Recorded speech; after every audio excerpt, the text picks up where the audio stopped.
मैं सरस्वती सिंह, पौत्र वधू स्वर्गीय अभय प्रताप सिंह, पुत्र वधू स्वर्गीय जगतपाल सिंह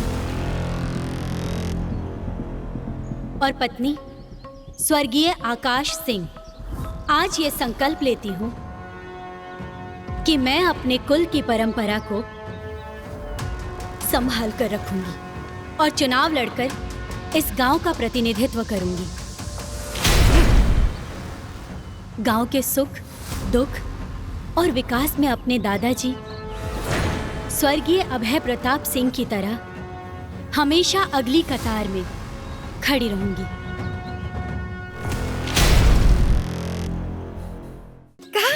बबुआ जी के फोन फोन आइल बा। लब बात करा। माई गोड़ लगत नहीं माई। खुश रह बबुआ, झुक झुक जिया। ई बतावा तू ठीक बाड़ा ना? हाँ माई, हम बहुत बढ़िया बनी तहरा आशीर्वाद से। आ सुना, एगो खुश खबरी बा तारा खातिर। अरे हमारे MBA के पढ़ाई पूरा हो गई। ए बबुआ, जब पढ़ाई तहार पूरा हो गइल बा त आ काहे नहीं खजा? तहरा के देखला बहुत दिन हो गइल बा और वैसे भी छठ नजदीक आ रहल बा। आज ही बस समय से तखरना के प्रसाद भी मिल जाए। अब हम बतिए। काजी बबुआ जी, अमेरिका का गई रहुआ? वो तो घर वालन के भुलाइए गई नहीं, गाँव की याद ना आवेला? अरे ना भाभी, ना ऐसा कोनो बात नहीं खे हो, बस टाइम नहीं खे मिल पाओते घरी। अच्छा जी, टाइम नहीं खे मिलत काहे? आजकल टाइम के औरों के दिया तक का? हाँ? आकाश भैया प्रणाम, गोड़ लागतानी। अरे भोला जी प्रणाम प्रणाम, का हाल बा? पहले ई बतावा, वहीजा दिन बा की रात? यहीजा तो अब्बे दिन बा। अच्छा, ओइजा दिन बा त इजा रात बा, का बुझाइल? हमके पता बा, जब इंडिया में दिन होखेला नू त अमेरिका में रात होला। देखला लोग, हम कितना ज्ञानी बानी। कहे ना? अरे इ कौना बात के हल्ला हो रहल बा? भोला बाबू, रउआ केकरा के ज्ञान बांट रहल बानी? अरे दादाजी, हाय आकाश भैया के अमेरिका से फोन आइल बा। प्रणाम दादाजी, गोड़ लगतनी। खुश रह बबुआ, सब ठीक बा ना?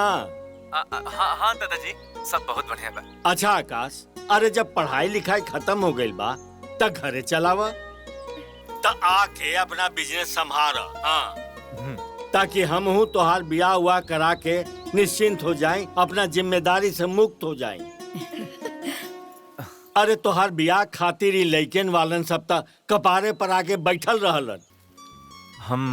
हम आ जातनी। हम आ जातनी ना, अभी जाके टिकट कटावा। ठीक बेटे, टिकट करवा लेतनी। ल चल।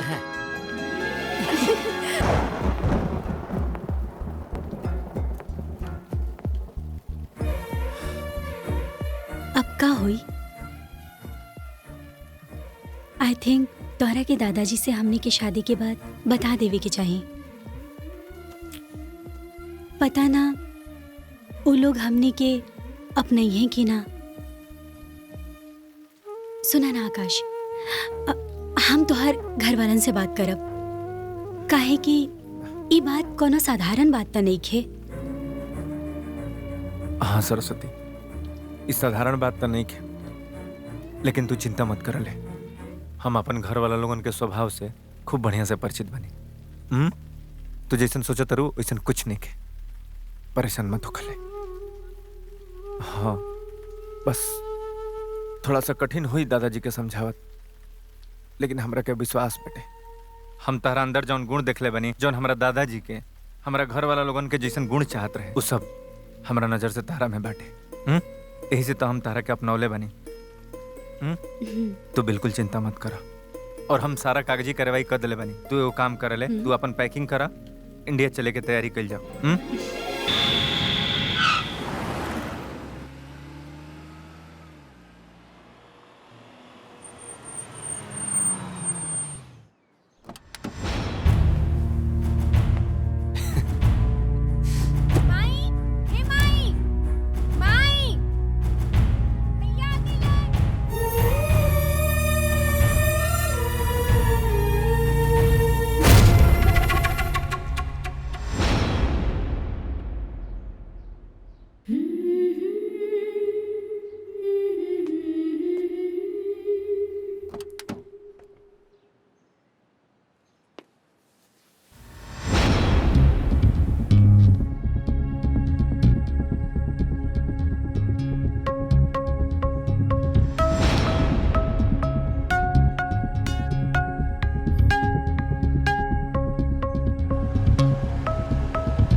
जा कहाँ जा कहाँ जा कहाँ जा कहाँ जा।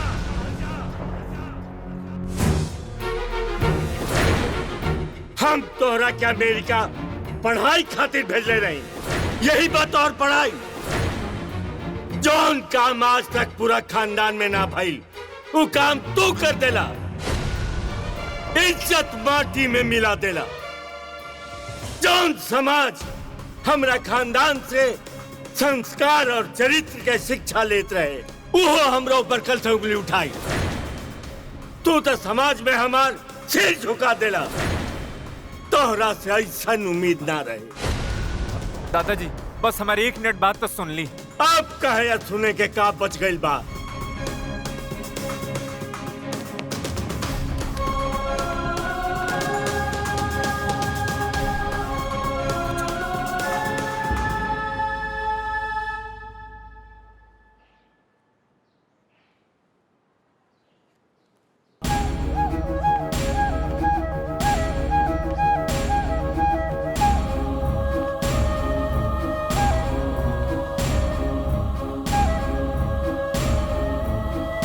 महादेव गाड़ी स्टार्ट कर।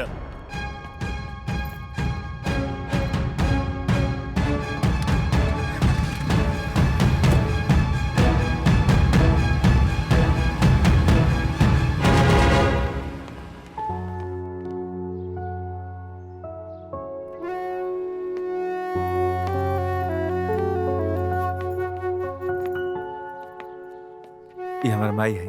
आई बाबूजी बोल लगा। प्रणाम माँ जी। खुश रह बेटा। प्रणाम बाबूजी को बाबूजी। और ही आकाश भैया और ये भोला हुआ और ये हमारी प्यारी भाभी। गोड़ लगा। खुश रही खुश रही। और ये हमारी छोटकी ही भैया बेटा इके है माँ, इनका नाम सरस्वती है। ये हमारी वाइफ है। वाइफ अरे मैं तहर पत्तो पतो तई बोलना। मैं ऐसा मजबूरी आयल कि हम तो हम लोगन से कुछ बता ही ना पैनी। माफ कर दे जले।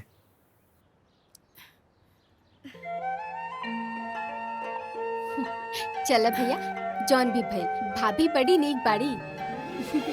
अरे वो सब अरे पहले बहुरिया के अंदर चले जा।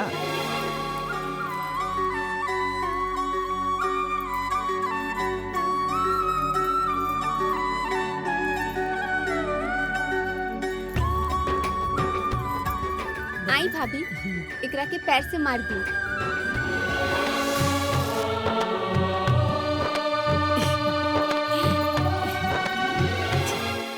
ए बहनी, आकाश ना अमेरिका से बियाह करके बहू ले आइल बा। ये का कहा ताड़ू चंपा? अकसवा अमेरिका से लड़की लेके आइल बा? ना ना ना ना ना ना, ई तोहरा के कोनो गलत समाचार मिलल बा। ना बहनी, ई बात 100% सही बा। ई बात आपन तक रखिया, हमके देर होता, हम जाता नहीं। ई बात हमरे तक ही रही, हम कहा जाता नहीं केहू से कहे खातिर। वैसे भी जे जैसन करी ते कैसन भरी। हाँ? तू जा, निश्चिंत होके जा। हाँ।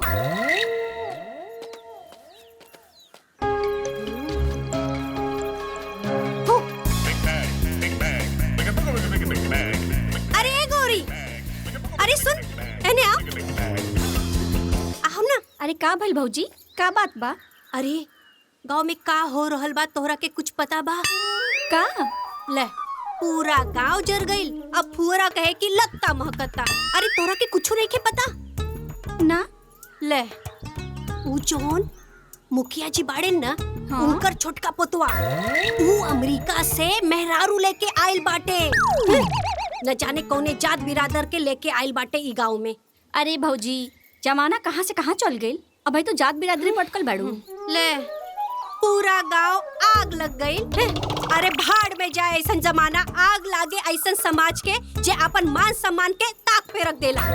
जा तू जा अपन काम कर। लागत हमरा के इस समाचार पूरा गांव के देवे के पड़ी। ए चाची, सुना सुना तनी।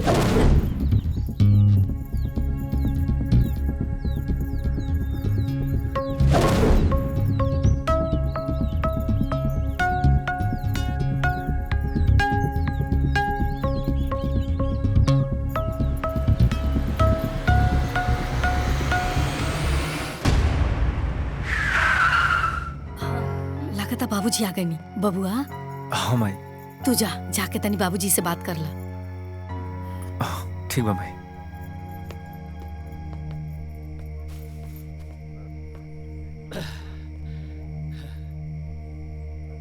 दादाजी दादाजी हमरा के माफ कर दी। हमसे बहुत बड़ गलती हो गई।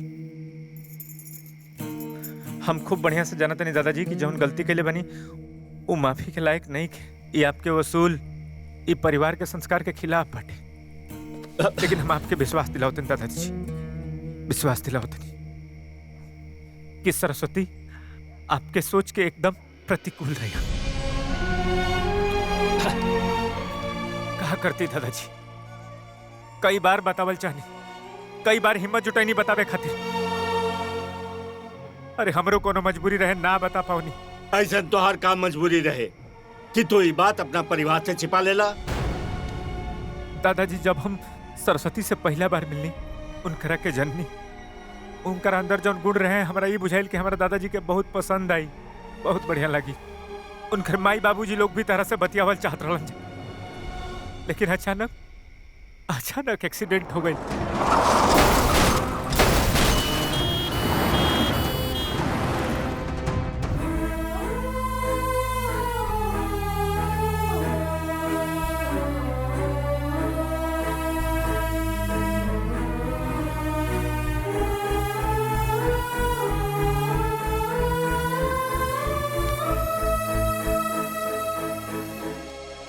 खा करती दादाजी, सरस्वती एकदम बेसहारा हो गई, एकदम अनाथ। उनकर ये हालात देख करके हमरा के मजबूरी में ही फैसला लेवे के पड़ल। दादाजी हमरा के माफ कर दी, हमके माफ कर दी दादाजी, हमके माफ कर दी।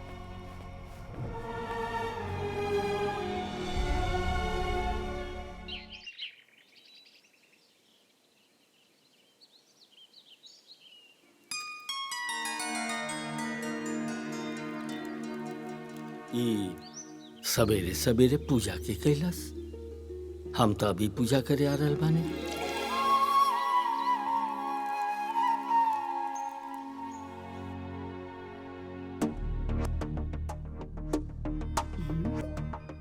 इतना सुबह पूजा के कैलाश?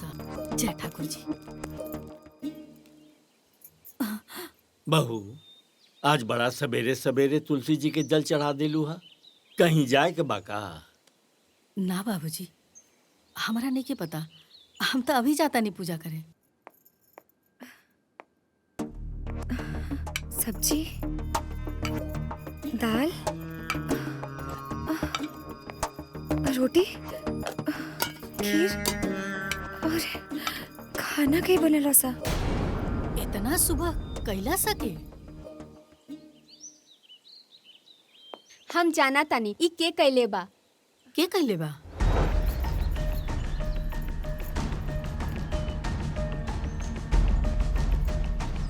जी माँ जी, ये सब हम कहनी हम।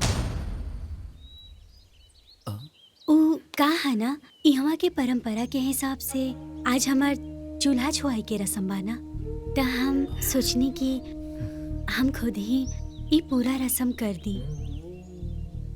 वो सब तो ठीक बा, बाकी इतना सारा काम तू अकेले कैसे कैलू हा? ना माँ जी, ये सब हम अकेले ना कहनी हा। हमार मदद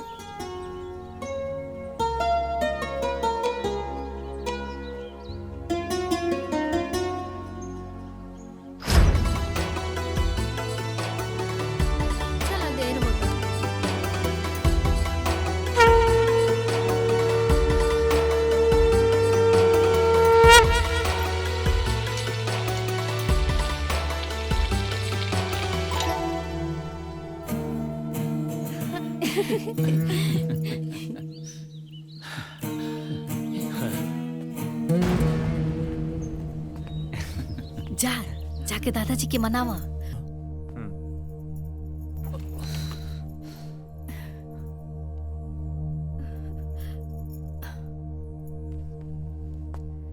बहू, यहाँ आवा।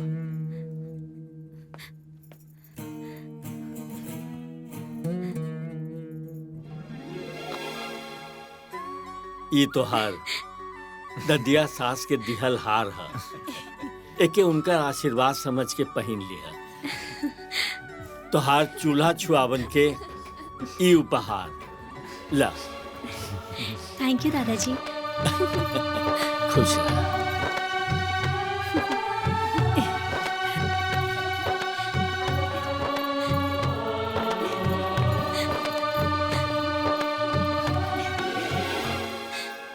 बाबा बैद्यनाथ की जय।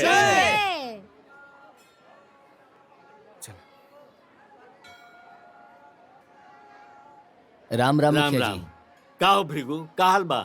जी ठीक बा। बिटिया के ब्याह रहे तो शादी के कार्ड चढ़ावे आल रहनी हम मंदिर में। अच्छा। रउआ के घरे जाए के भी रहे, यही से मिल गई नी तो सोचनी की रउआ के दे दी। अच्छा वाह। रउआ आ जाती तो घर के शोभा बढ़ जाये, बिटिया के आशीर्वाद दे देती। अरे भृगु, तोहार बेटी तो हमार बेटिये लेखानु बिया हैं? आई कभी भइल बा कि गांव के कोनो घर से निमंत्रण आए हम ना जाई? हम जरूर आए। बेटा राजपाल जी बाबूजी। देखा, इनकर बेटी के बियाह बा, कुल राशन पानी की व्यवस्था करा दिया, कोनो दिक्कत ना हो के चाहिए। चिंता मत करिए। बहुत सुंदर गाड़ी जी प्रणाम। प्रणाम। कार्य कतवारू, तोहार का समस्या बा? मुखिया जी, हाँ। रउआ जनते बानी अगला साल किसान क्रेडिट से हम लोन ले ले रानी। कुल फसल हमार जल में बर्बाद हो गई। हम बड़ा कर्जा में हो गई बानी। समझ में नहीं आवत कि कर्जा कैसे दियाई। रउआ एक बार मैनेजर साहब के फोन कर देती, हमार कुल कर्जा माफ हो जाई। एकर कोनो जरूरत नहीं के। बेटा प्रकाश जी दादाजी। इनका के 10,000 रुपया दे दिया, ठीक बा? जी जी अब धन्यवाद। खुश? प्रणाम। प्रणाम प्रणाम खुश मुखिया रह, जी। खुश रह। का रघु, बड़ा उदास लग रहा बड़ा। ओ का बात है ना मुखिया जी, हमार बिटिया बीएड करे का जिद कैले बिया, कहतिया मास्टराइन बनब। हम ओके बहुत समझौनी हाँ कि बिटिया बिचार के पढ़ौला लिखौला के ज्यादा कोनो कुछ मतलब ना होखेला। आखिर बियाहे के बाद ससुराल में जाके ओके चौके बासन न करे के पड़ी। अरे बेटी बिया पढ़ल चाहतिया त काहे ना पढ़ाई बा? बेटी पढ़ी त देश के विकास होई। अब आगे का खर्चा हमारे लिए कठिन बा मुखिया जी। रघु, आज से तोहार बेटी के पढ़ाई के सारा खर्चा हम उठाई। धन्यवाद मुखिया जी। बाबूजी, हैं? राउरी फैसला खाली रहुए ना, हमनी सबके सहमति बा। सबके सीखे के चाहिए। प्रणाम मुखिया जी।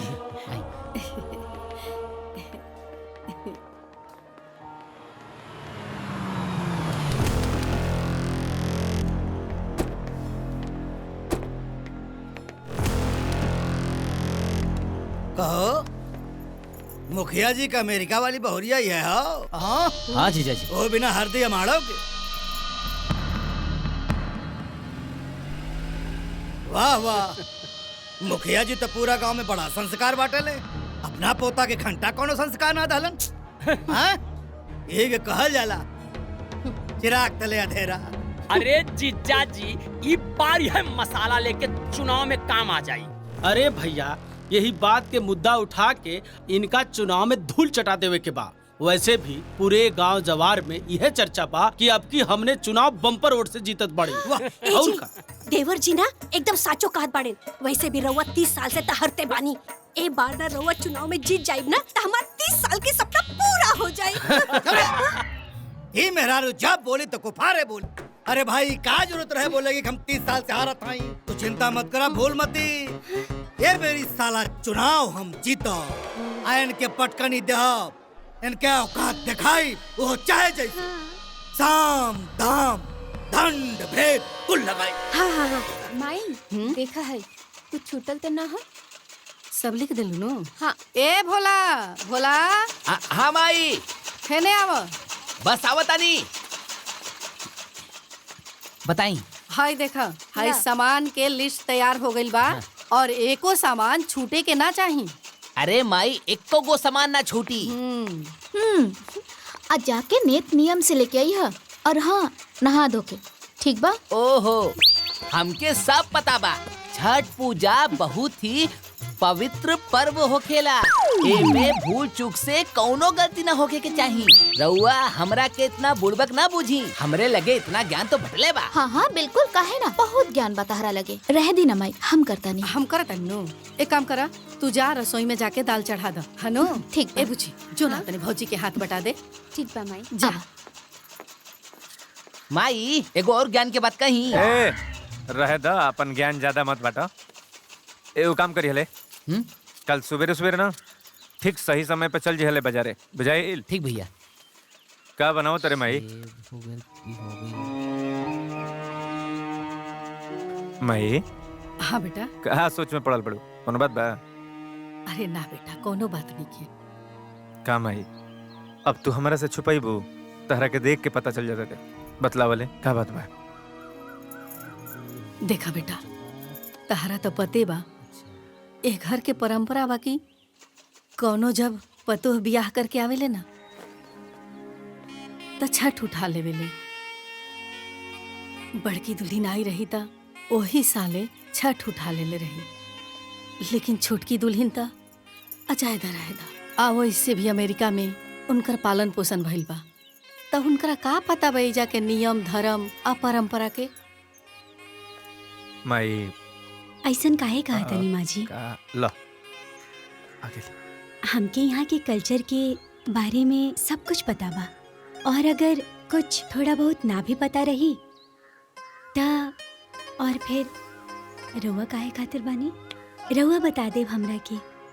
और हम जाना तानी कि छठ पर्व के व्रत बहुत कठिन होखेला, लेकिन हम चाहतानी कि रउआ हमरा के आशीर्वाद दीही कि हम रउआ और दीदी के साथे एह बेर छठ के पर्व अच्छे से सफल कर सकी। तू तो हमरा दिल के बात कह देले दुल्ही। खुश रहा। अरे वाह, अब की बार तक 3-3 को दौरा बंधाई। जय हो छठी मैया। इस साइट पर छठ के पर्व के सारा जानकारी बाटे, और तू चाहबू एकरा से सारा जानकारी लेके तू सीख सकेलू। ठीक दी। अब हम एकरा से सीख के और पूरे परिवार वाले के सबके इम्प्रेस कर दे। हम पर इम्प्रेस करे खातिर तारा के वो काम करे के पड़ी। का? आई देखा, ए पर जाके ई देखा पूरा गाना बाटे, एकरा के सीख सकेलू और सीख के इम्प्रेस कर सकेलू।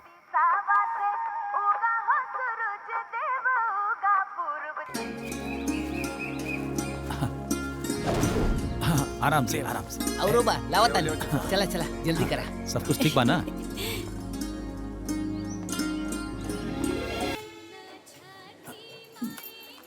प्रणाम प्रणाम प्रणाम, प्रणाम प्रणाम। मुखिया जी। और परिवार के संस्कार देख के तो मन गदगद हो गया। हेमंती, मुखिया जी के परिवार के तने शरबत पिलाओ। अरे जीजा जी, काहे में लेट कर दी, कुल शरबत तक खत्म हो गए। अरे ज्यादा कोनो बात नहीं खे बलबन, ये सब लोग शरबत पी चुकल अच्छा। बालू। बाकी हाँ, जाए के पहले तू हमार घर के छठ के पूजा के प्रसादी ले लिया। जी, जी। ए बलवंत बाबू के पूजा के प्रसादी दे दी है। मुखिया जी आशीर्वाद बनाए रखें। प्रणाम। लाहो। प्रणाम प्रणाम। चलो जी जी जी खुश रहा खुश रहा। देखा ही मेरा रुके खाना है वो ढकोसला दलित ट्रेन कहीं की। हट ए जी आयल है रउआ खाई ना। हट खाली खाए के चक्कर में देखा सत्यानाश हो गए। काल के बहुरिया आयल हो और छठ पूजा कर दलस। ये एकदम हुरा थाई पता न फाट जेबू कबो। हाँ भाजी, भैया बिल्कुल ठीक कहत बाड़ा। बुझलू, ई चाय पानी शरबत पियवला से क्योंकि दिल ना जीतल जा सकला, ओकरे खातिर कुछ और करे के पड़ाला। हैला तारा तो खैले से फुर्सत ना। हम तो खास रानी बहनिया के छठ पूजा रखा, बाकी सारे तू और तुम्हार बहन दोनों सत्यानाश। ला खा चल।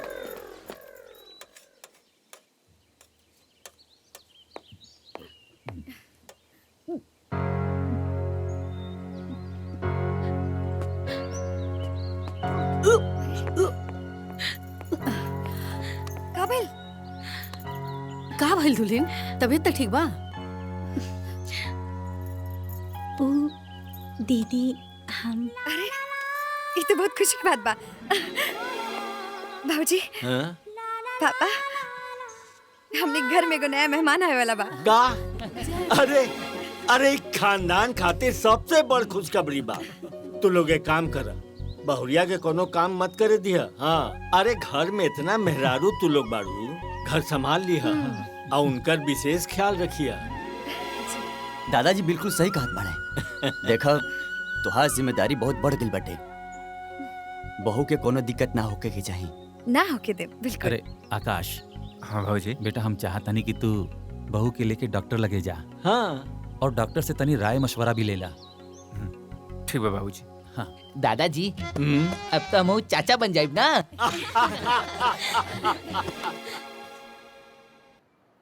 आज दिन भर कमैया, राती भर मार लिया। हाँ भाई। अरे जीजा जी बहुत टेंशन हो गई। हाँ हो गए। अरे ई बार के प्रधानी के सीट महिला आरक्षित हो। महिला आरक्षित हो गई और वो कम से कम बीए पास हुए के चाहिए। अरे बाप बीए पास? ऐसे तो हमनी के 5 साल का कई मेहनत बर्बाद हो जाए। लागत है बा। ऐसे कैसे बेकार हो जाए? है? इस बार के चुनाव दीदिया लड़े। वैसे भी दीदिया तो बीए पास है बा। बाकी कैसे पास बा वो रउआ से ज्यादा के जान सकेला। अरे ना ना भौजी के भौजी कैसे चुनाव लड़ी है भाई? काहे ना लड़ी देवर जी और भौजी चुनाव? अरे अपने भैया से पूछला, हम इंकरा से कितनी बार लड़ले बानी। अरे भाई मार लड़ाई का बात ना हो तो ये चुनाव का बात चला था। हे भगवान कहाँ से भाग गई? अब ऐसा घर में और कोनो मेहरान तो हो ना, अब मजबूरी हवे नहीं कि चुनाव लड़ावे के पड़ी। तैयारी करा लो फिर। तहे बार केकरा नाम से पर्चा भराई? गायत्री तो ग्रेजुएट नहीं की। दादाजी एक बात कही। हाँ? हमरा लगा था कि आकाश बहू तो एमबीए बड़ी ना, तो उन्हीं के नाम से पर्चा भरल जाओ। हाँ ठीक है बा। लेकिन दादाजी हाँ? दीदी भी ता बीए बाड़ी और घर के बड़ बहू भी बाड़ी, ता हमरा लगा था कि पर्चा में नाम उनकर लिखल ठीक रही। ठीक बोल रहा बाबू। तहे बार ई घर के बड़की दुल्हन पर्चा भरी है और चुनाव लड़ी है।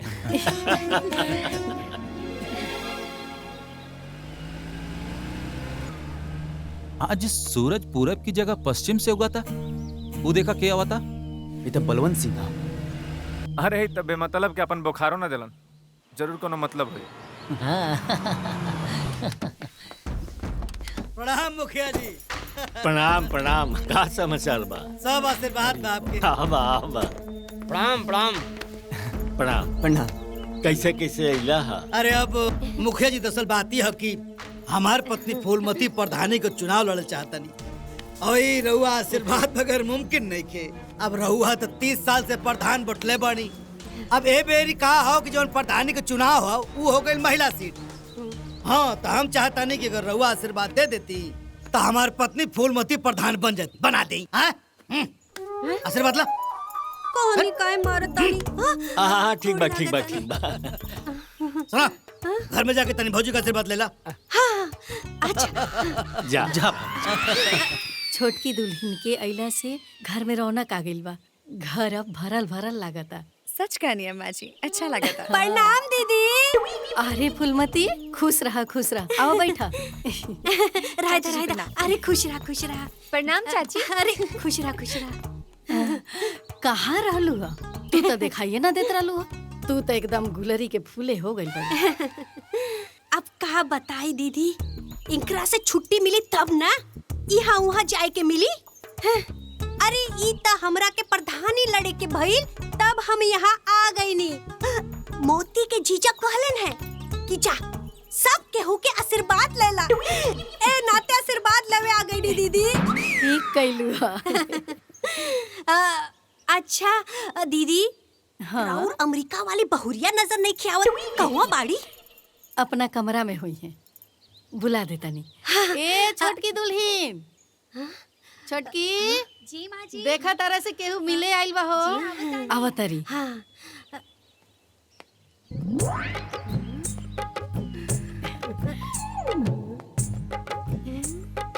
चाची के पैर छूला। गुड खुश रह खुश रह।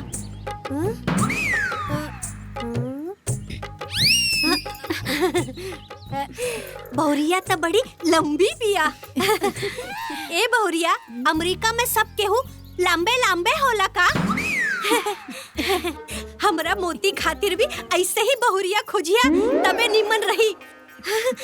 अच्छा ए दीदी, सब केहू याद रखिया हा ओटी खातिर और अपन आशीर्वाद बनाए रखिया दीदी।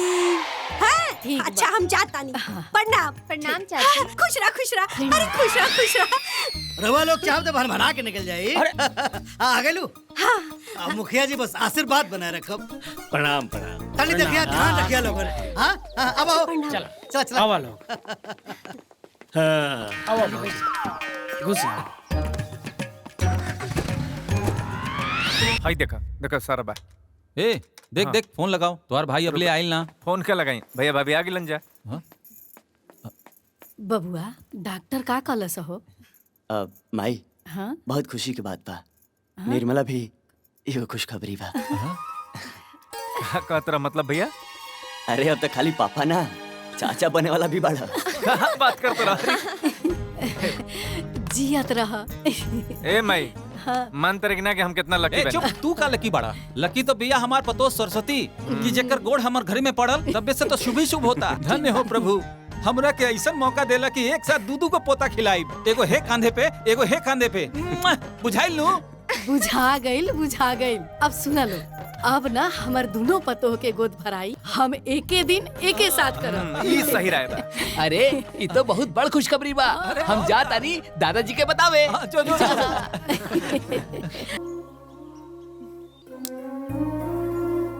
चलो बेटा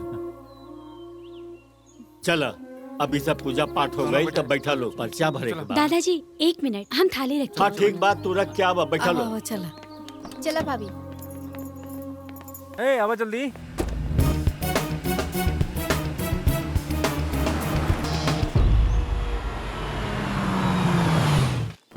बलवान सिंह! बलवान सिंह! बलवान सिंह!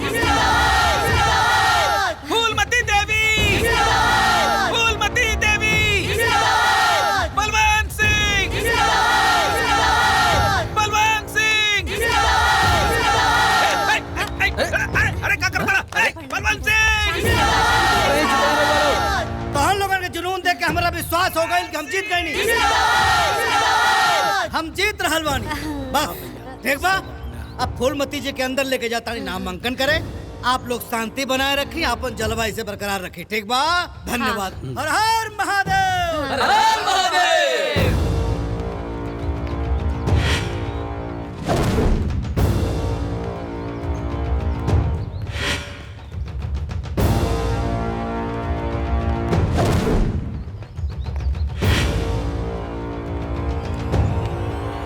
अभय प्रताप, निर्मला देवी, निर्मला देवी, निर्मला देवी, मुखिया जी, मुखिया जी, अभय प्रताप, निर्मला देवी। सर एक मिनट, ये 2000 ना? मैम यहाँ अंगूठा लगा दीजिए। लगाओ। ए जी इनकरा के बताई ना कि हम अंगूठा ना लगाए, हम तो बीए पास पानी, सीधा साइन करब। पूरे दुनिया का पता तू बीए पास बाड़ू। हाँ आय करता। यहाँ अंगूठा लगाए जरूरी हो, अंगूठा लगाओ। साहब ये बताई कि हमार चुनाव चिन्ह का बा? आपका चुनाव चिन्ह बेलन है। बेलन? अरे ये तो हमार पसंदीदा बा। खुश हो गई नहीं। चला। Thank you sir, thank you. Welcome. Balwan Singh! Phoolmati देवी! बलवान सिंह! बलवान सिंह! आप लोगों के प्यार मोहब्बत देख के करेजा गदगद हो गई। हमारा पूरा विश्वास हो गई कि हम चुनाव जीत जाब। अपने अपने लेवल पे क्षेत्र में लग जा लोगन, और किसी भी कीमत पे हमनी के मिले चाहे जीत हमनी की हो गई। हाँ बलवंत भैया तू चिंता मत करा, तारे इलेक्शन में चाल लड़ा दे। बलवंत भैया! ए जी हर बेर तक कहेलन हो जाई पैसा लेके चल जाले ऑटो की और के दे देवे। चुप रह महाराज, फालतू मत बोला। ये बार ऐसे ना होई। ए मेरी पुख्ता इंतजाम होई। रवा लोग हमरे साथे बानी लो। बलवंत भैया, बलवंत भैया, बलवंत भैया, फूलमती देवी।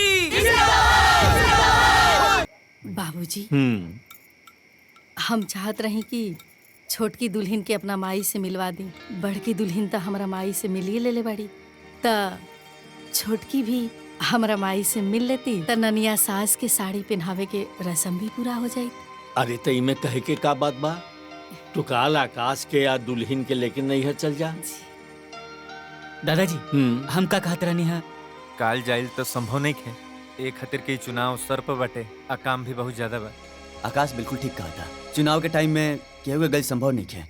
अरे ये इतना कहे वाला कौन बात बा? हम बिहने भोला के बोल के भेज दे है। माई भैया नहीं खन जात तो हम चलब तोरा साथे। नानी से मिलना भी बहुत दिन हो गइल बा। ठीक बा, चलिया तू। जैसन रहुआ सबके मर्जी।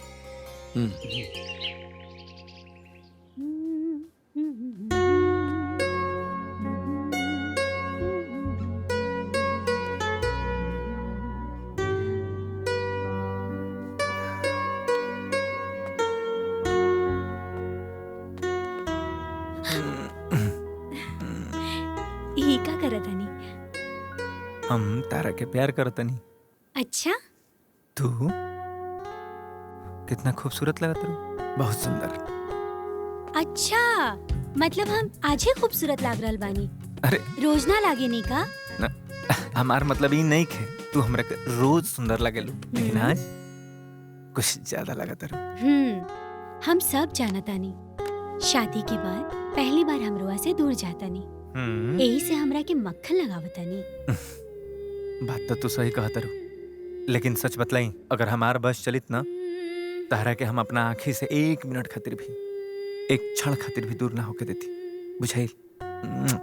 हम भी रुआ से एक पल भी दूर नहीं खिराल चाहत, काहे कि रुआ में हमार जान बसेला।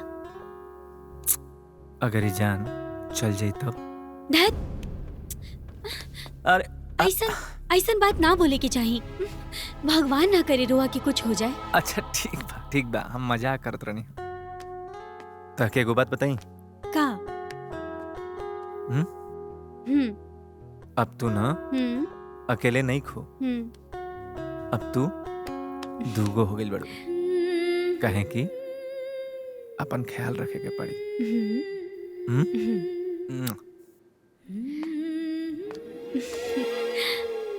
भाभी चला भाभी, चले के नहीं खे का? नीचे सब राउर इंतजार करता लोग। और भैया हाँ, दरवाजा तनी बंद कर लेहल कर।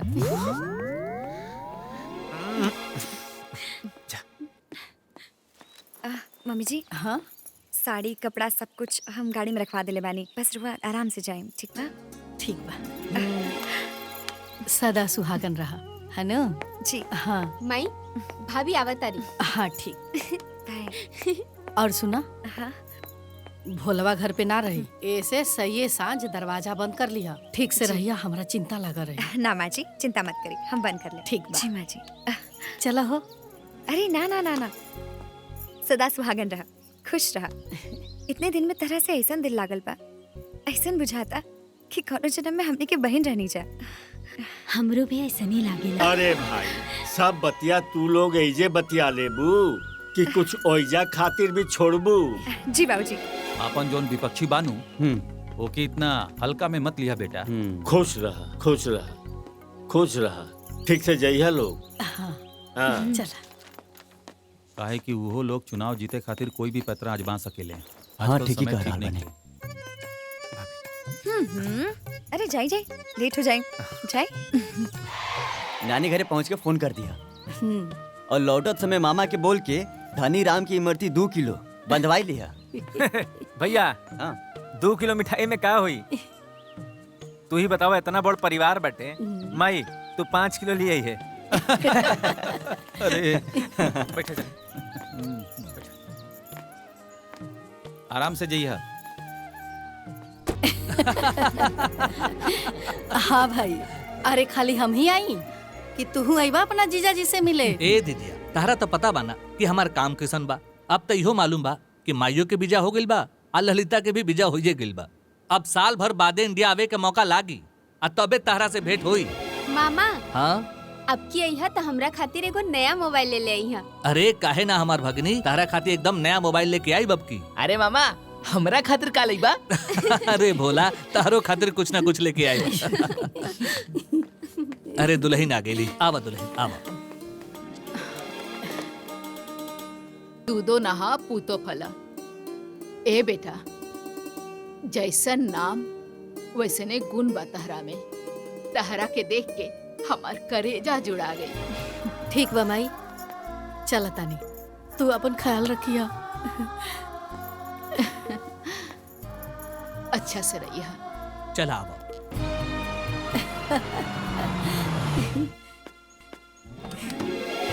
आवा चला। आज हम बहुते खुश बानी, जान तरू का है? माई से मिल के नानी से मिलके सच में बहुत अच्छा लगा। नैहर गईला के खुशिये कुछ और होखेला। जान तरू, यहाँ के दूल्हा बन के गई रही तो पूरे गांव में शोर हो गई।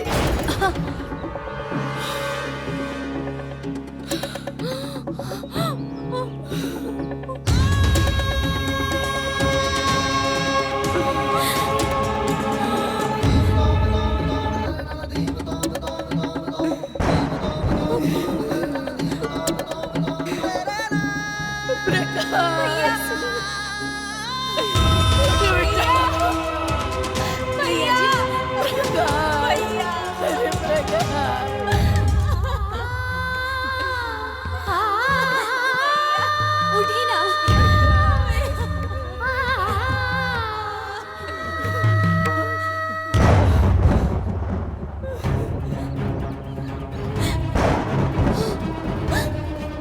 दादाजी,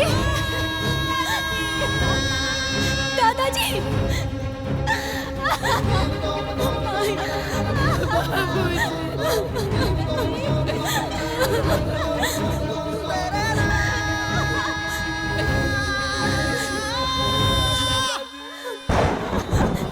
बाबूजी,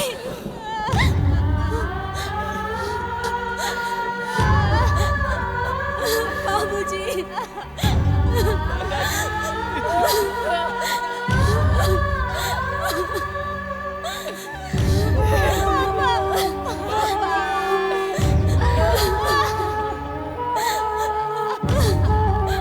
बाबूजी, ये सब क्या हो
आकाश।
मुखिया जी के तो पूरा परिवार बर्बाद हो गई। किस्मत के खेल देखा, दूसरा के सहारा देवे वाला परिवार खुद बेसहारा हो गई। हाँ भीरगु भाई, तू ठीक कहताड़ा।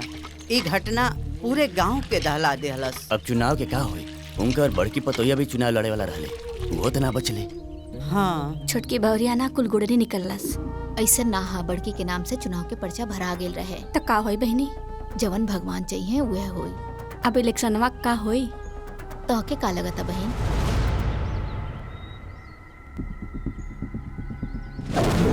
हेलो नमस्कार, मैं हूँ एनटीसी समाचार से रानी और हम पहुँच चुके हैं जौनपुर के शेरवा गांव में, जहाँ एक ही परिवार के 5 सदस्य की निर्मम हत्या कर दी गई है। और जब ये हत्या हो रही थी तब पूरे गांव वाले कहा थे बिहार में हत्यारों ने घटना को अंजाम देते हुए परिवार के 5 लोगों को मौत के घाट उतार दिया। इस मामले में पुलिस ने तहकीकात की है, लेकिन अभी तक पुलिस के हाथ कोई सबूत नहीं लगा है। क्या कारण है? आखिर कौन कर सकता है और क्यों किया है? फूलमती प्रधानी बनिए गई। हाँ दीदी, आप तो तोहार जीत एकदम तय बा। काहे से कि तोहरा सामने अब केहू लड़े वाला बचला ही नहीं थे। एकदम घुसगो बड़ा का। अब भौजी के लड़े के जरूरत ही नहीं थे। अरे ये तो निर्विरोध हो गई नी ना। एक कहल जाला कि सांप भी मर गई और लाठी भी ना टूटल। फूलमती प्रधानिन भी बल गई नहीं और केहू के पता भी ना चलल। ए जी, रउआ सांप मार दहली। हम सोमवार के व्रत भूखीला और रउआ हमार तपस्या पे पानी फेर दहनी। अरे भाई, तोरे बुद्धि में का घुसल हो भूसा? जब मुँह खोलबू तब कुछ न कुछ उल्टा। बट सांप मर गए, हे मर गए, हाउ मर गए। जब ना समझ में आओ चुप रह करा। तो आइए हम परिवार के लोगों से बात करते हैं और पता करते हैं कि ये घटना क्यों और कैसे हुई। माताजी, आप क्या बता सकती हैं कि मर्डर करने की आपके परिवार में किसी का आपसे रंजिश थी? बताइए माताजी, बताइए माताजी, बताइए। जब तक आप नहीं बताएंगे तो बताइए माताजी। क्या लगता है कौन हो सकता है इस हत्या के पीछे? बताइए माताजी। तो बोलिए माजी, आप बताइए।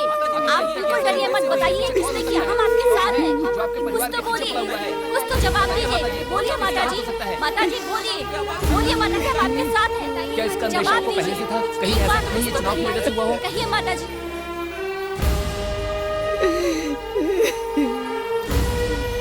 रुक जाओ। बंद करो, कैमरा बंद करो।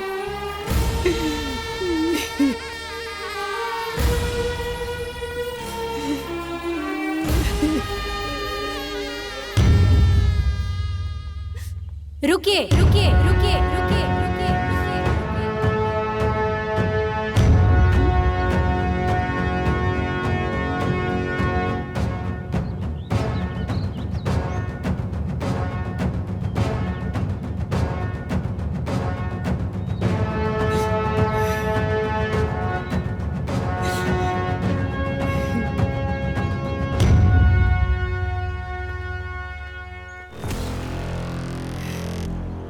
मैं ये तो नहीं जानती कि मेरे परिवार के सदस्यों की निर्मम हत्या किसने की है, पर मैं ये जरूर जानती हूँ कि इन हत्याओं के पीछे नियति क्या है, और इसीलिए मैं उनके मंसूबों को पूरा नहीं होने दूंगी। मैं सरस्वती सिंह, पौत्र वधू स्वर्गीय अभय प्रताप सिंह, पुत्र वधू स्वर्गीय जगतपाल सिंह और पत्नी स्वर्गीय आकाश सिंह, आज ये संकल्प लेती हूँ कि मैं अपने कुल की परंपरा को संभाल कर रखूंगी और चुनाव लड़कर इस गांव का प्रतिनिधित्व करूंगी। गांव के सुख, दुख और विकास में अपने दादाजी स्वर्गीय अभय प्रताप सिंह की तरह हमेशा अगली कतार में खड़ी रहूंगी।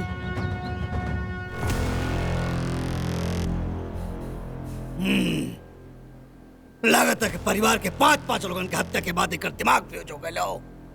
एकरा इहो नहीं खे पता कि चुनाव लड़े खातिर नामांकन भी करे के पड़ेला। जवन अनकर भइले नहीं खे और पर्चा भरे के टाइम भी निकल चुकल हो। ये चुनाव लड़ी हैं निकोटे खातिर नाखून होके के चाहिए। तोरा हाथ में नाखून नहीं के।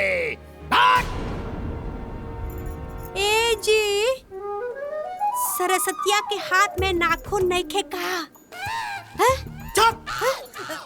मुंह मत खोलिए। पागल ससुर। लेकिन आप चुनाव कैसे लड़ेंगी? नामांकन तो आपका हुआ नहीं है। नामांकन तो आपके जेठानी के नाम पे हुआ था, जो कि अब इस दुनिया में नहीं है। तो फिर आप चुनाव कैसे लड़ेंगी? सही कह रहे हैं, जेठानी नहीं है, पर मैं तो हूं। शायद आप लोगों को पता नहीं होगा, नामांकन मेरा भी हुआ है। अच्छा दादाजी, हाँ एगो बात कहे के बा। हाँ बोला। रउआ ना एगो पर्चा हमरा नाम से भी भर दी ही। काहे से कि अगर एगो पर्चा कोनो भी कारण से रद्द हो गई तो हमने लगे दूसर पर्चा रही चुनाव लड़े खातिर। सरस्वती ठीक कहताड़ी बाबूजी। अरे ये बात तो हमरे दिमागे में ना आइल ह। बहू के दिमाग तो सचमुच में बहुत तेज बा। अरे बहू के कर बाड़ी, हमार खानदान के नाम तो यह नु रोशन करी। बाबूजी हाँ तैयारी करा भरा भरा।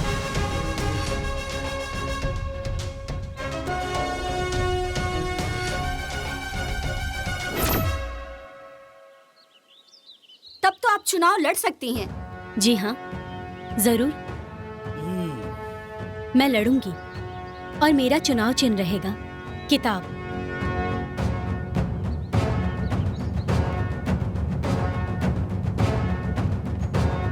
ये एक बहुत बड़ी खबर निकलकर सामने आई है। मुखिया परिवार की छोटी बहू अमेरिका से जो पढ़कर आई हैं सरस्वती जी, ग्राम पंचायत का चुनाव लड़ेंगी। उनका नामांकन पहले ही भरा गया था। कैमरामैन राम के साथ मैं हूँ प्रशांत सिंह। आप देख रहे हैं भास्कर टीवी। जो जनता शोक में डूबी हुई थी, उसी जनता को इस खबर से थोड़ी राहत मिली है। भीमा जी भैया, कमर कस ले लोग। ये मेरी चुनाव कौनो भी कीमत पे अपना हाथ से निकले के ना चाहिए। कौनो भी कीमत पे कुछ भी करे के पड़े, चुनाव हर हाल में जीते के ही बा।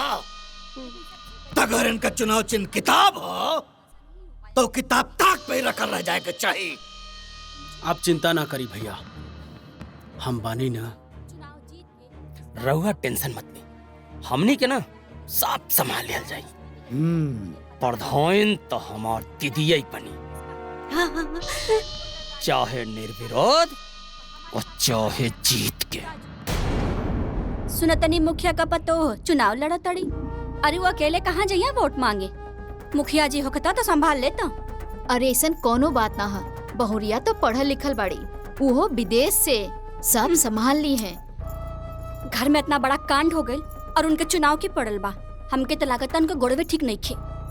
पता ना गांव के का हुई। मुखिया जी के नतवन बाड़ी, उनकर तेवर और संस्कार मुखिया जैसे नहीं बा। गांव के हित में उनके मुखिया बनावे में ही ठीक रही। हमरा के लगा था कि बलवंत भैया ही विकास कर सकीले भाग दौड़ करके। का कहता कोरा के ताटी और गांव रखवार। गांव का विकास होकी का ना होकी, लेकिन गांव के पतन तो होबे करी। ठीक कहा तारा। सरस्वती के जितावे में हमार सबके गांव के और हमार भलाई बा।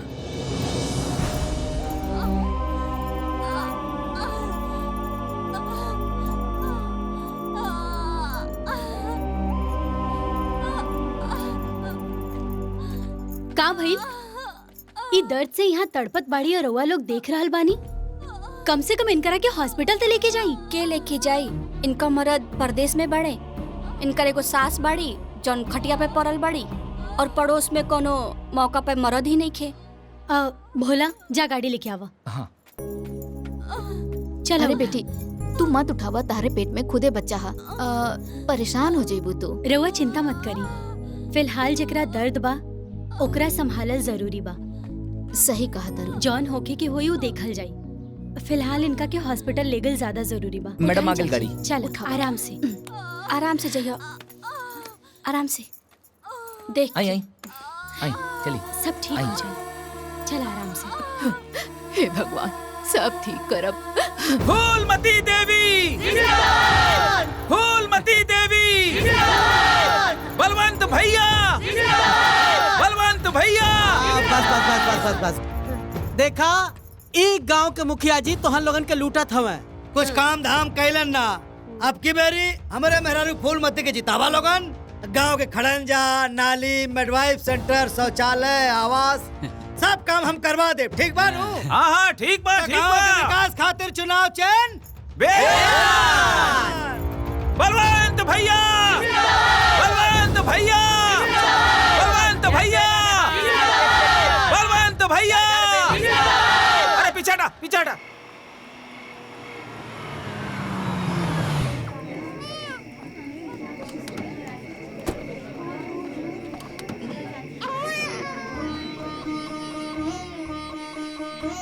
इला चाची तो के पोता भइल बा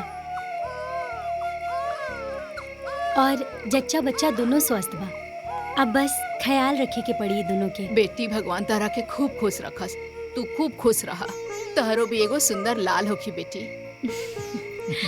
भोला इला एमे दवाई बा, टाइम टाइम पे इनका के खिला दिया और मेवा मिश्री भी बा। खाइए तो स्वस्थ रहिए। एकर का जरूरत रहे? एकर कितना पैसा भइल? पैसा की चिंता मत करा, हमहू तोहार बहिन बानी और बहिन से कैसन हिसाब। और हाँ, ई मत सोचिए कि हम ई सब हम चुनाव खातिर कर रहल बानी। हाँ चला तानी। चलिए।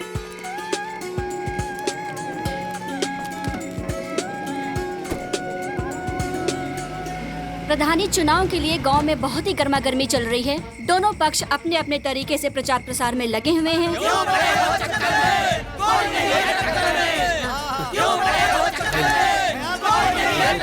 दादा बेलना पे वोट दिया। सरस्वती दीदी, चाची हाँ? किताब पे वोट दी है। किताब पे वोट दी है। बोला का भइल? हमार नाम चंपा हो। हमार आदमी शहर में एगो कपड़ा के दुकान में काम करेले। सवेरे चल जाले, राती के देर से आवेले। ओकरा से घर का खर्चा चलावल मुश्किल हो गइल बा। काम खातिर बोलीला तो हमरा औरत होके के ताना मारेले। लड़का भी छोट हो में बाहर जाके काम भी ना कर सकीले। रउवे बताई ऐसे कैसे चली? और घर में थोड़ा कर्जा भी हो गइल बा। ए चंपा, हाँ? सीला फ्राक सिए के देले रहली। हाँ भैया, बस इहे देवे जात रहनी। ठीक बा। अच्छा दीदी, हम चलता नहीं।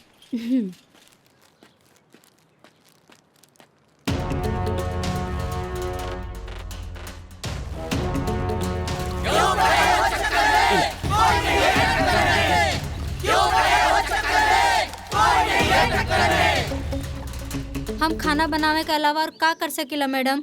रोज सवेरे सवेरे उठ के उहे चूल्हा चौका और रात के खा पी के सो जाइला। हमार जिंदगी तो नरक हो गइल बा दीदी। हमके कुछ करे का मन करेला, लेकिन का करी? मर्द लोग के समझाई? उनकर कहला में ये चाहे जरा चाहे मरा, लेकिन जोन करे कहा घरवा में करा। बाकी हम सुनने बानी कि गौरी भौजी बहुत निम्मन खाना बनावली। अरे इहो कोनो कहे के बात बा। इनकर खाना के चर्चा पूरा गांव वाला करेले। कुछ करी दीदी।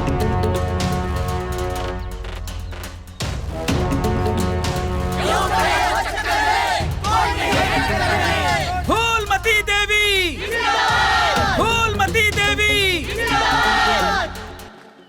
दीदी, शादी से पहले हमरा के गीत संगीत और नृत्य के बहुत शौक रहला, जेकरा वजह से हमारे स्कूल और हमारे कॉलेज में हमारे बहुत नाम रहला। लेकिन जब से हमार शादी हो गइल बा, हमार पूरा शौक खत्म हो गइल बा। काहे से कि इनका के हमार गीत संगीत से कोनो लगाव नहीं खेबा। और हमार सासो कहेली गौला बजवाला में का रखल बा। बस दीदी, अब जैसे तैसे ही जिंदगी कटत बा।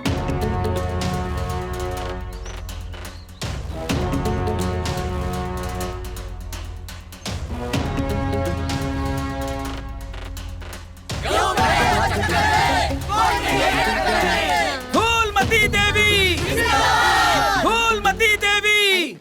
तोरा तनिको लाशरम बाकी ना रे? जब देखा तब मोबाइल में घुसल रहेलू। मोबाइल तारा के खाए पिए के दी का? भाई के तो पियला से फुर्सते नहीं खे। कितना बार कहिला कि 2 अक्षर पढ़ लिख ला, लेकिन दिमाग में तो घुसे वाला बा नहीं। का भइल? काहे डाटा तरु एकरा के? देखी ना, ई दिन भर मोबाइल में घुसल रहेले। मैडम, माई के समझाई ना, आजकल के पढ़ाई मोबाइल पे होखेला। मैडम, हमरा यूट्यूबर बने की बा। कुसुम सही कहती है रधिया। देखा, अब समय बदल गइल बा। वैसे भी जेकरा जे करे के बा ऊ करे से कभी भी ना रोके के चाहिए, बशर्ते ऊ गलत काम ना होखे।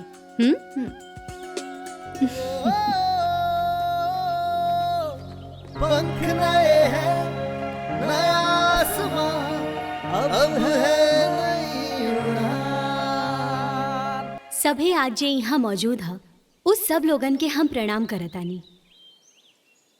आज हमनी सभे जानतानी कि औरत मर्द से कंधा मिला के चलतारी। औरत और मर्द में कोनो फर्क नहीं खे रह गई, लेकिन ये बात हमने के गांव के मर्दन के समझावे वाला बा। दरअसल वो जाने ले सब, बस समझल और मानल ना चाहे ले। कोनो बात ना, आज ये गांव के कोई भी औरत खुद के कमजोर ना समझे। बिल्कुल समय बदल चुकल है, साधन बदल चुकल है। फिलहाल में हमने के पास जे भी संसाधन होखे हमने के ओही से शुरू करे के चाहिए। देखी समस्या कहाँ नहीं खे, हर जगह समस्या बा, लेकिन जहाँ समस्या रहेला ओही जे ओकर समाधान भी रहेला साथ में। सबसे पहले हमने के अपने आप के पहचाने के हुई, हम का हई हमने खुद के बतावे के हुई। त देखी हिम्मत करी, एक कदम आगे बढ़ा। बहुत बढ़िया। चंपा, तोहरा सिलाई कढ़ाई आवेला ना अच्छा से?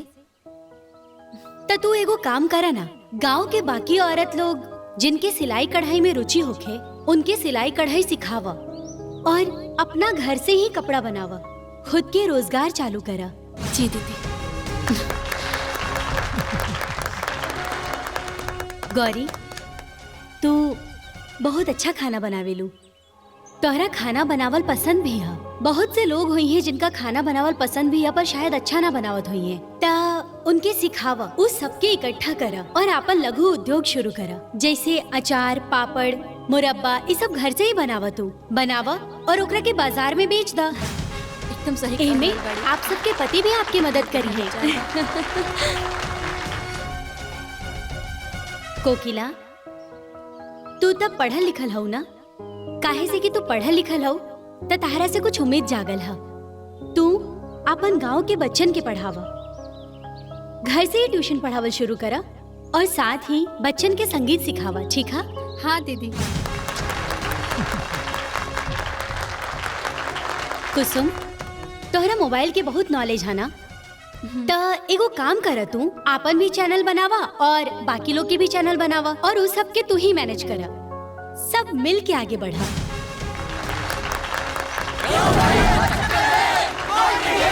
सरस्वती देवी, सरस्वती देवी, सरस्वती देवी, सरस्वती देवी। बंद कर, बंद कर, बंद कर। का गाँव वाला लोग, गाँव के लड़का के छोड़ के अमेरिका वाले के पीछे झुलाइल बड़ा लोग, हाँ? का में ना आई, कुल झूठ बोलतिया, अपने जैसन तोहन लोगन के बेवकूफ बनाई, बिगाड़ के रख दे। खाली बर्तन बजा के भजन गई बा लोग, बहुत पछताई बा। एक दिन तोहन लोगन के पता लागी कि तोहन लोगन के बरगलावत रहल हो, बेवकूफ बनावत रहल हो। अरे तू का राजनीति करबू? राजनीति करब हम गांव तुम्हारा प्रधान बने चलल है। अरे प्रधान बनी फुलमतिया। बलवंत जी, खुद भाषण देवी से अच्छा रही तनी फूलमती देवी जी के सिखा देती। अरे भैया, प्रधान बने के बाद काम आई, वरना जे खुद ना बोल सकेली वो प्रधानी का करिए। सरस्वती देवी, सरस्वती देवी, सरस्वती देवी, सरस्वती देवी, सरस्वती देवी। अरे भाई रुको, बेटी, अरे बैठा बैठा, ला हाई दूध पीला, गरम बा, हर थकान दूर हो जाए। ठीक बा माँ जी, रउआ काहे परेशान होतनी, हम खुद ले लेती ना। अरे बेटा, तहरा पेट में बच्चा बा, तहर टाइम से खाइल पियल सब बहुत ही जरूरी बा। तू तो जानते बाड़ू कि ये हमनी के खानदान के आखिरी निशानी बा।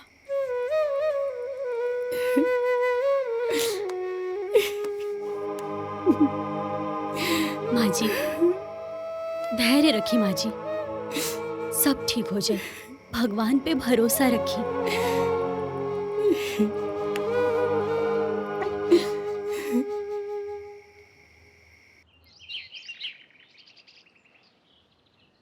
का मोती बड़ा डिंग हाकत रहला कि चुटकी बजा के चुनाव जीत ले। इतना दिन हो गए, कुछ माहौल समझ में नहीं के आवत।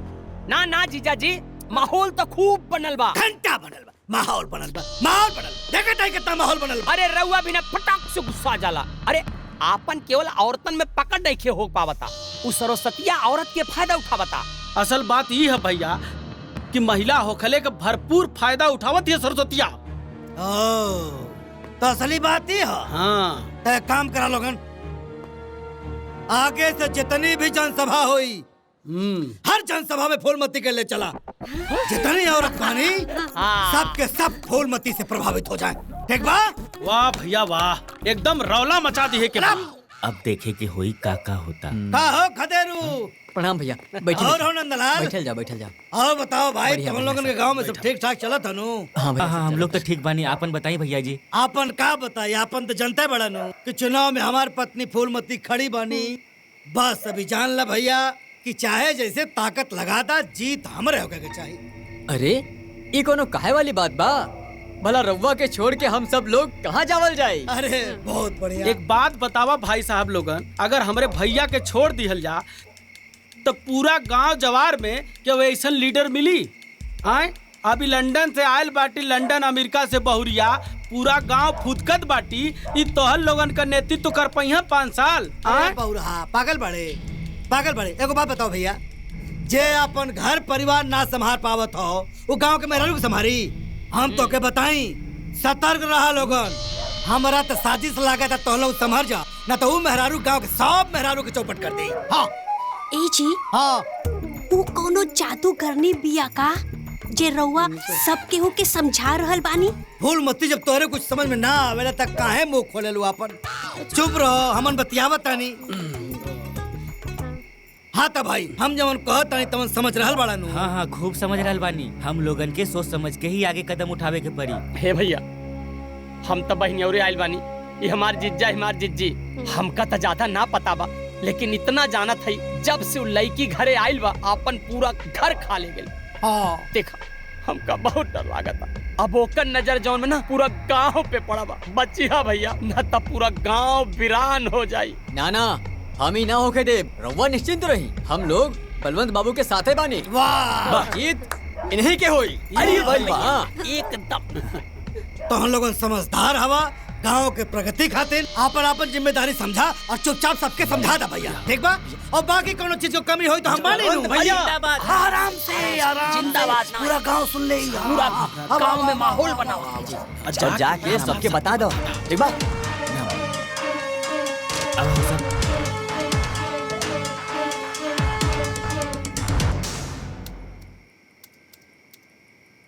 हाँ जी, तो बोलिए, क्या पूछना है आप लोगों को? तो मैं जानना ये चाहती हूँ कि आप यहाँ रही भी नहीं है और यहाँ के कल्चर से आप वाकिफ भी नहीं है और आपको पता भी नहीं यहाँ पे किस चीज की जरूरत है। फिर आप गांव का विकास कैसे करेंगी?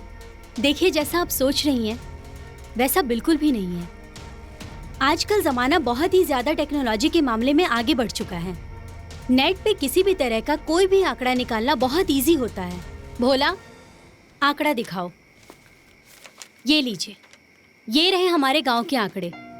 हमारे गांव में कुल 7,885 लोगों की जनसंख्या है, जिसमें से 40% जनरल, 25% ओबीसी, 20% एससी और 15% माइनॉरिटी।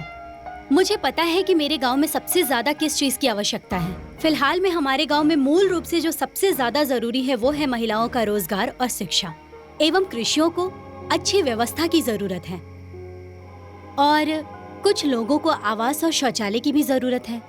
तो इसके लिए आपने क्या सोचा है? इसके लिए हमारे पूर्व मुखिया स्वर्गीय अभय प्रताप सिंह ने कुछ योजनाएं बनाई थी, तो बस मैं वही पूरी करूंगी। चलिए, मैं मान लेता हूँ कि आप मुखिया जी की योजनाओं को पूरा करेंगी, लेकिन इसके अलावा भी गांव में और क्या जरूरी है? गांव में और भी प्रत्याशी हैं। जाइए, आप उन लोगों की भी राय ले लीजिए। धन्यवाद। जी मैडम, आप फूलमती से सवाल किया जाए। नमस्ते, मैं हूँ एनटीसी समाचार से रानी और मैं आज आपसे चर्चा करना चाहती हूँ गांव के विकास के बारे में। तो फूलमती जी बताइए, गांव के विकास के बारे में आपकी क्या राय है? बताओ। अब का बताई विकास के बारे में। जब से हम ई गांव में आयल बानी, विकास कहीं लौकते नहीं खे। पूर्व मुखिया जी कहत रहलन कि गांव के भलाई खातिर विकास जरूरी बा। एक दिन विकास ई गांव में लौट के जरूर आई। हमनी के लावल जाए विकास के, हाँ हमनी के लावल जाए विकास के। लेकिन का विकास कहीं लौकता? एकदम ना।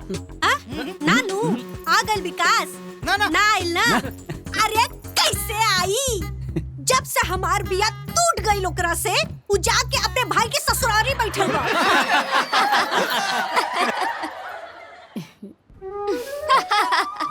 अरे आवे के नामे नहीं खेले। अब रउआ लोग के कोनो और इंटरव्यू चाहिए तो विकासवा के लगे चल जाओ ओकरे ससुरारी, ले ला इंटरव्यू। अरे पगली, ये विकास के बारे में बात करत हूँ। विकास मतलब उन्नति। अच्छा उन्नति। उ विकासवा के मेहरारू हमार सहेलिया। अरे सतई में नाम कटवा लिए रहलू। हाँ 7वीं क्लास में हमारे साथ छोड़ दे। अरे उन्नति मतलब प्रगति। गांव में जवन विकास भइल हो, तरक्की भइल हो, डेवलपमेंट भइल हो, ओकरा बारे में बात करता हूँ। बस समझ गई नी। हाँ, हमरा के पता बा। देखी रहुआ लोग। हाँ सबसे पहले मोती के नाम से कोटा लेब। हाँ ओकरे बाद अपने दुआरे 4 गो लाइट लगवाई। और ओकरे बाद हम ना जमीन प्रॉपर्टी हे जमीन जायदाद कमाई हो गल तोहार। कर डालू कुलगुड़ गोबर। हट। चल इन तरक्की के बारे में, विकास के बारे में बतावे, ओकरे मेहरारू के बारे में बताओ। दरदरी करके बट। ये भैया रहुआ लोगन से हाथ जोड़ के निवेदन करतानी कि हे कुल जवन चलल बानू एक देखैया मत। न्यूज़ तो चल चुका है। चल चुका है सर, ये सब लाइव चल रहा है। लाइव? जी। इसका कोई उपाय नहीं है? जी नहीं है। नहीं, कोई उपाय नहीं है। कर दे सत्यानाश कुल। हाँ हे भैया लेके जा, निकला लोगन। हे भैया लेके जा, निकला लोगन। लेके जा लोग। जा जा जा जा जा जा जा जा। चला ही जैसे। चश्मा लगा के जवन फूलन देवी बनल आउ तू, मार दे बक्से से के फफड़ा जाई तो आरप है। अयो खाए के मोटका पड़ा लवन के। इस सारा भाई बहन दोनों चौपट करके रख दिए हमके। खत्म कर देले, सारे सत्यानाश कर देले। विकासवा के भला बताई, उन्नति के भला बताई। बिहाव टूटल रहल। हे भगवान, पता न कहां से हमारे माथे आके पड़ गईली। हे ता लगन खड़ा खड़ा मौका देके तारा। जा लगन जा भागा।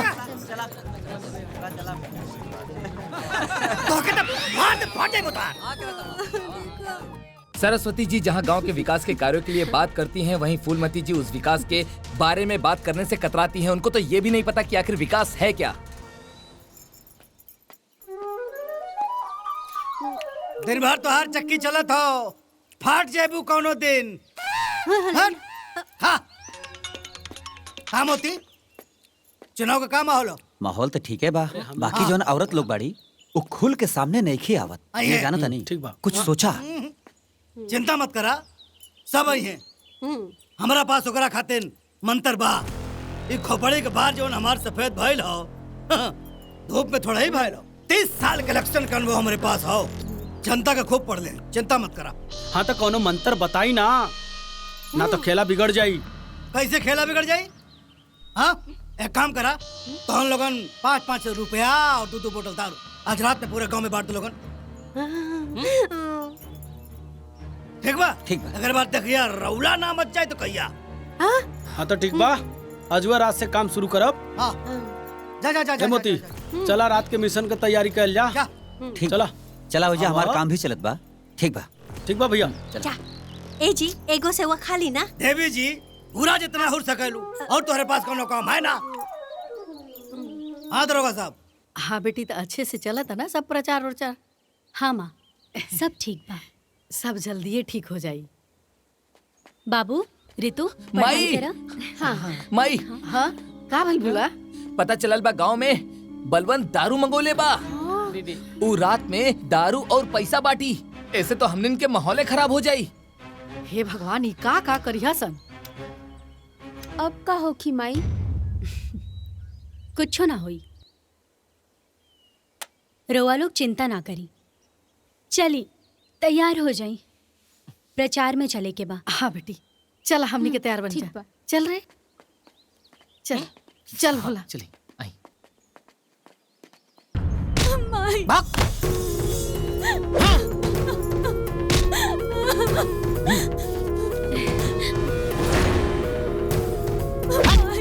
ई का हल्ला होता? अरे मैडम वो छठुआ है, ओकर रोज के ड्रामा बा। रोज पी पा के आवेला और अपना मेहरारू के मारेला पिटेला। चले चल के दिखा था। मैडम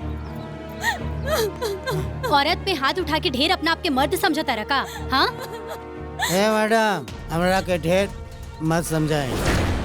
ये हमार मेहरारू बिया, चाहे मारी चाहे गाड़ी, रउआ के बोले का अधिकार नहीं खे, समझ ली? बहुत बढ़िया, सुन लेला लोग। हाँ इस सरजू ना, सरजू के शराब बोला था। अभी भी समय बा, तू लोग अपन अपन मर्द के संभाल ला लो। ये इलेक्शन आवत जात रही और इलेक्शन में दारू की बोतल बटत रही, लेकिन उन नुकसान के बाद होखे वाला बर्बादी में तोहनी लोगन के साथ देवे वाला केहू न रही। चली माँ जी।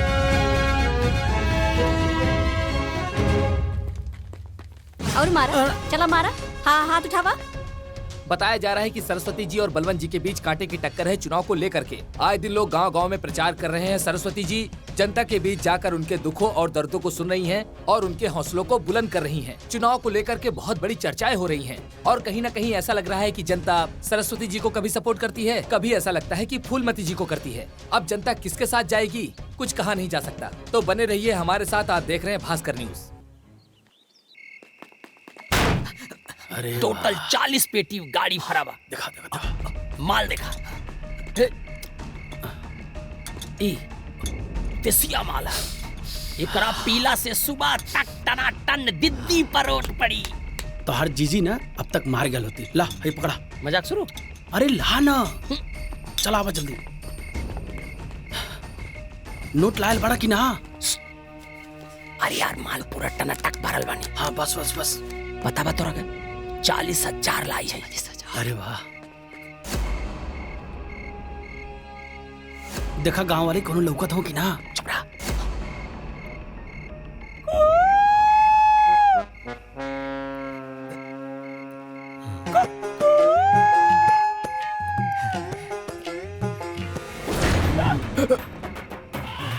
ढेर दारू पिए के शौक चढ़ेला तो के?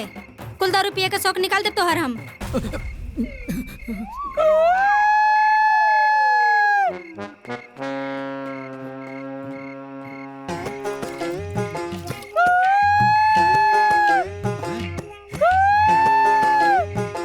चला अंदर।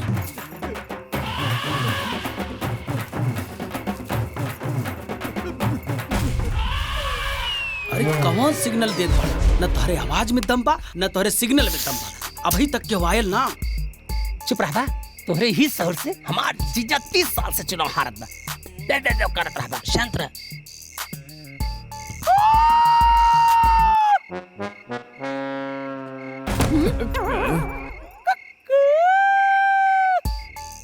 अरे तनका जोर से बोला। अरे मुंह बंद रखा ना। तोरा के चुनाव के बारे में कुछ पता बा? 45 बार हम चुनाव लड़ौले बानी। हाँ तो ठीक बा। चुप।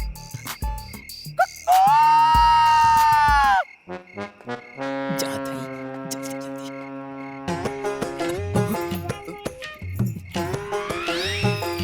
कैसे जान गई?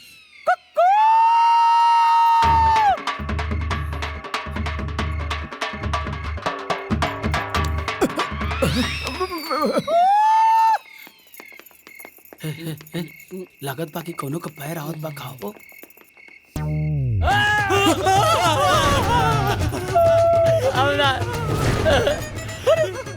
दारू गाड़ी ना ले मोरो।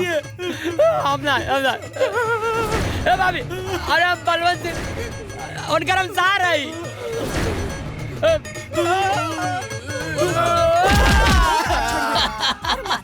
मार मार ना मारी।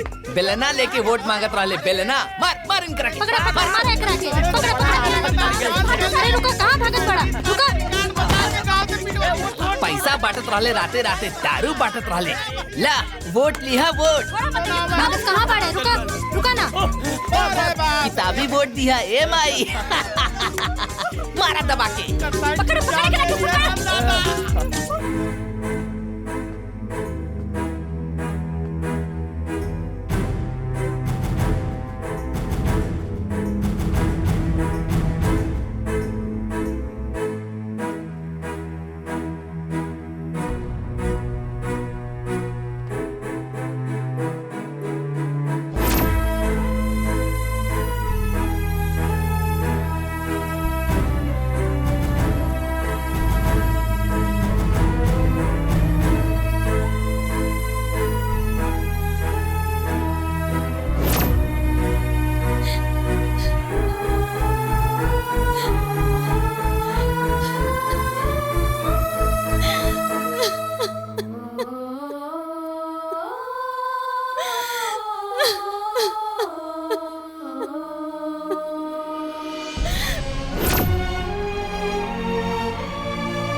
जीजा जी अब अपन काम हो जाई। ई हैं दुरप्पी हमार बहुत ही विश्वसनीय आदमी, काम भी हो जाए और नाम भी ना आई। तो के पूरा भरोसा हो? एकदम भरोसा बा, कुछ भी हो जाए लेकिन मुंह ना खोली। अब अगर विश्वास टूटल तो तोही के पेलब हम। कबो तो विश्वास करा करा। ठीक बा भेमा। हाँ भैया पैसा दे दे। ठीक बा।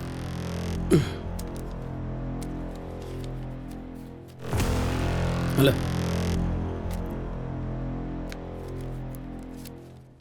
मुंह बंद रखो, हो जाएगा काम।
चल निकल यहाँ से।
अरे माँ जी, तू ठीक बाड़ू बेटा? हाँ हम ठीक बानी। रे तू ठीक बाड़ू ना? हाँ भाभी ठीक बनी।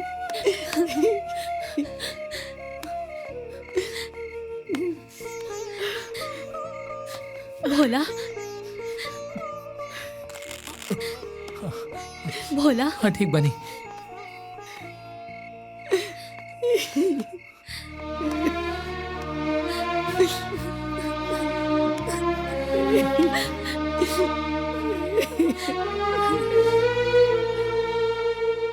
वक्त हम धर्मापुर ब्लॉक पर हैं, जहां पर दोनों प्रत्याशियों की वोटिंग चालू है। ऐसा बताया जा रहा है कि दोनों प्रत्याशी एक दूसरे पर भारी पड़ रहे हैं। आप देख सकते हैं कि मतदान शुरू हो चुका है और बहुत ज्यादा ही भीड़ उमड़ कर आई है।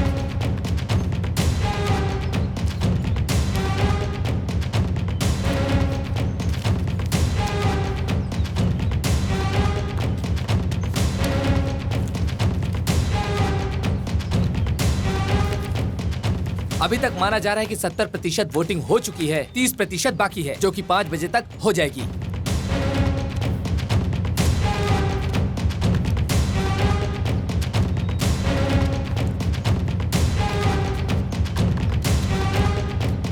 वोट तो पड़ गई, अब देखा केकर जीत होला।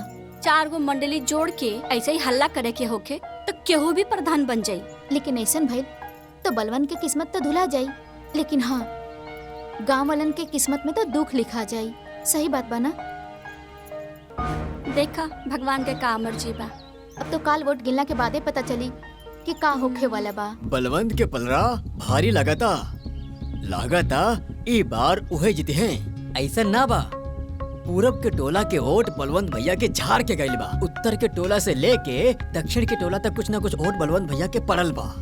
तो इससे हमरा के लागता कि एह बारी बलवंत भैया ही जीत जही सही से। लेकिन कानो कान खबर मिलल बा कि सरस्वती के भी वोट सही पड़ल बा। भैया अभी कोनो भरोसा ना कइल जा सकेला जबले रिजल्ट ना आवे।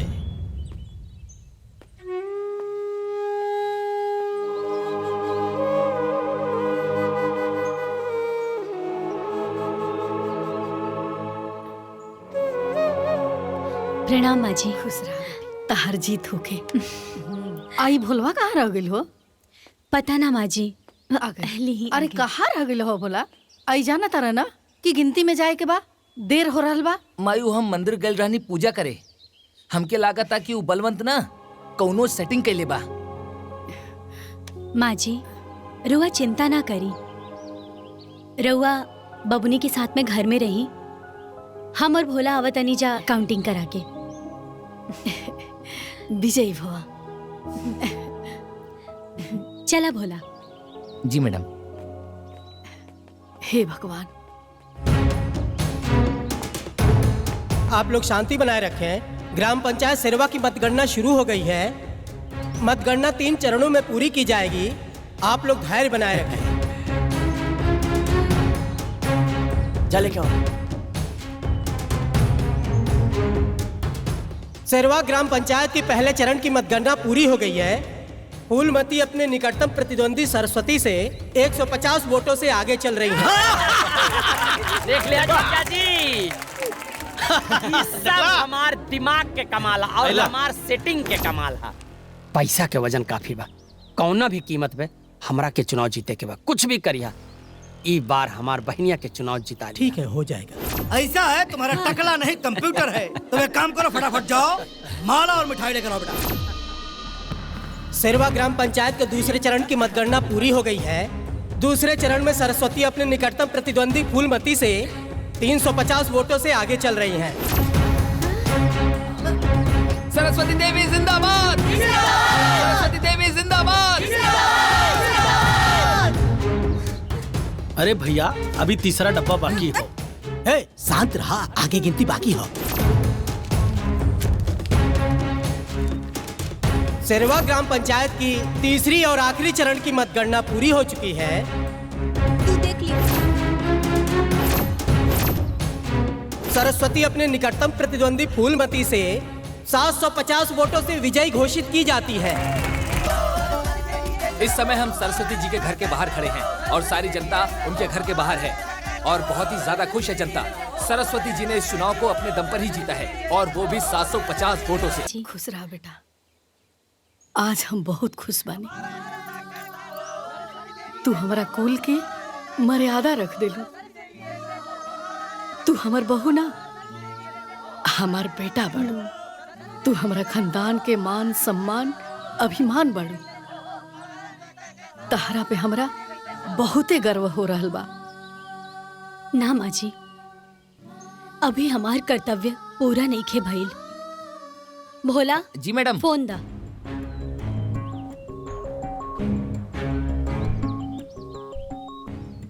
जी, आपको कुछ सेंड किया है मैंने। जी।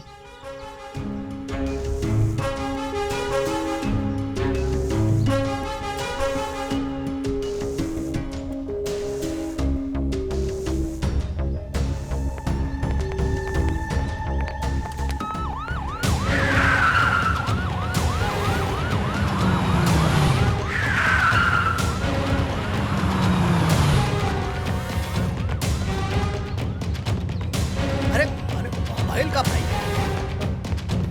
कहाँ ले चलता पहले कहाँ है? अरे भाई हमार गुनाह बतेवा लोगन बताइए, ये तो गलत हो रहा है। अरे भाई कौन लोग हटा यार, माइक लेके आओ था। ना ना हमको कुछ नहीं क्या बोलेंगे। बलवंत जी बताइए। अरे हम आपको बताना ही होगा। ना ना ना ना ना ना ना ना के लालच में मुखिया जी की हत्या की थी। हम कुछ ना बोला, हम कुछ ना बोला भैया। इन्होंने सत्ता के लालच में आकर मुखिया जी की हत्या की थी। जांच पड़ताल के बाद पुलिस ने इनको गिरफ्तार कर लिया है। बहुत बड़ी खबर का खुलासा हुआ है। पूर्व मुखिया के परिवार जिनकी हत्या हो चुकी थी, उनकी हत्या का खुलासा हो चुका है। उनकी हत्या में उनके गांव के ही बलवंत सिंह, भीमा और मोती हैं। उन्हें आज ही पुलिस ने पकड़ लिया है। नमस्कार, आप देख रहे हैं भास्कर न्यूज। आज हम फिर से एक बार शेरवा गांव में पहुंच चुके हैं, जहां पर सरस्वती जी ने अपने प्रतिद्वंदी को हरा करके ग्राम प्रधानी का चुनाव भारी मतों से जीत लिया है। सरस्वती देवी जिंदाबाद। क्या आप बता सकते हैं कि इतनी बड़ी जीत इतनी आसानी से कैसे हासिल किया आपने? आसानी से? जब अपनों का साथ और बड़ों का आशीर्वाद सर पर हो तो कोई भी बड़ी से बड़ी मुश्किल आसान हो जाती है। ये सब मेरे बड़े बुजुर्गों का प्यार और आशीर्वाद है। यहाँ के समस्त ग्रामवासियों को मैं दिल से धन्यवाद करना चाहूंगी, जिन्होंने मुझे इस काबिल समझा कि आज उन्होंने मुझ पर भरोसा करके मुझे इस पद पे खड़ा किया। और मैं उन सबसे वादा करना चाहूंगी कि मैं आपका भरोसा हमेशा कायम रखूंगी। अभी अभी पता चला है आपके परिवार के कत्ल के बारे में। बलवंत सिंह, भीमा और मोती गिरफ्तार हो गए हैं। इस पे आप क्या कहना चाहेंगी? अभी तो सिर्फ मैडम वो गिरफ्तार हुए हैं। अभी तो उन पर बहुत कुछ मुकदमा चलना बाकी है। तो आपके पास कोई सबूत है? आपको क्या लगता है उन्हें गिरफ्तार किस बिहाफ पे किया गया है? मेरे पास पुख्ता सबूत है उनकी गिरफ्तारी का। सबूत है? कैसा कैसा सबूत है? एक्चुअली मेरे दादाजी के कमरे की सफाई करते वक्त मुझे मेरे दादाजी के कमरे में हिडन कैमरा मिला था।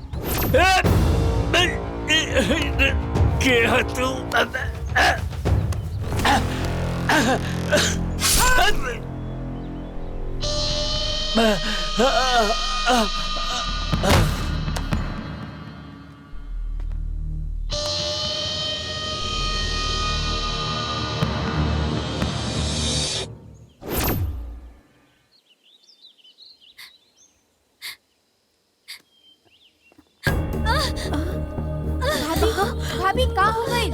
भाभी बेटा भोला,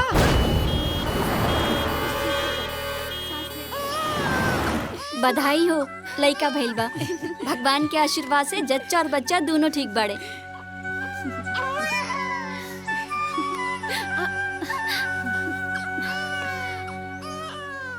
इला बेटा, हमरा कुल के दीपक, हमरा खानदान के आखिरी निशानी।